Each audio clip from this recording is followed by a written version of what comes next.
ضمنی الیکشن جیتنے کے بعد عمران خان کی آج کی پریس کانفرنس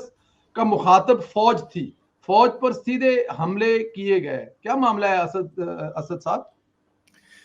ان کی جو باتیں آپ سن لیں گے تو وہ سمجھ میں آ جائے گی کہ ان کو تکلیف جو ہے وہ 16 اکتوبر سے نہیں تھی، ان کو تکلیف اصل میں 29 نومبر سے ہے، اور وہ گفتگو بھی ہم اسی بات کو کر رہے ہیں کہ میں نواز شریف کو آرمی چیف لگانے نہیں دوں گا۔ ان کی گفتگو کا محور آج پھر ایک اسلام آباد کی ایک شخصیت تھی جن کے بارے میں آج وہ زو معنی گفتگو کر رہے تھے کہ جب سے ان کو اسلام آباد نے اپوائنٹ کیا ہے پاکستان کی بدنامی کا باعث بن رہے ہیں، پاکستان کی فوج کی بدنامی کا باعث بن رہے ہیں، اور وہ یہ بات کر رہے ہیں کہ آرمی چیف کو شاید نہیں پتا کہ وہ شخص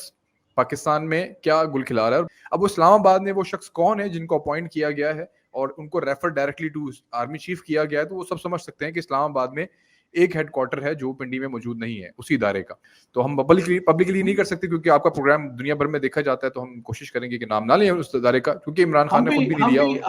ہم بھی عمران خان جتنے بہادر نہیں ہیں، ہم بھی نہیں نام لیتے، ہم کیوں نام لیں؟ نہیں، ہم بہادر ہیں لیکن ہم تھوڑی شاید رسپیکٹ کرتے ہیں اس ادارے کی۔ میں تو بہت شروع سے کرتا ہوں، جب وہ ادارے نون لیگ کے ساتھ وہ حرکات کر رہے تھے میں اس وقت بھی رسپیکٹ کے دائرے میں ہی بات کرتا تھا، میں نے کبھی وہ اس دائرے کو کراس نہیں کیا، کیونکہ مجھے پتا ہے کچھ بھی ہے پاکستان میں ہر کسی کی مجبوری ہے یا کسی کی کہہ سکتے ہیں کہیں سے کوئی نہ کوئی پریشر ہے، لیکن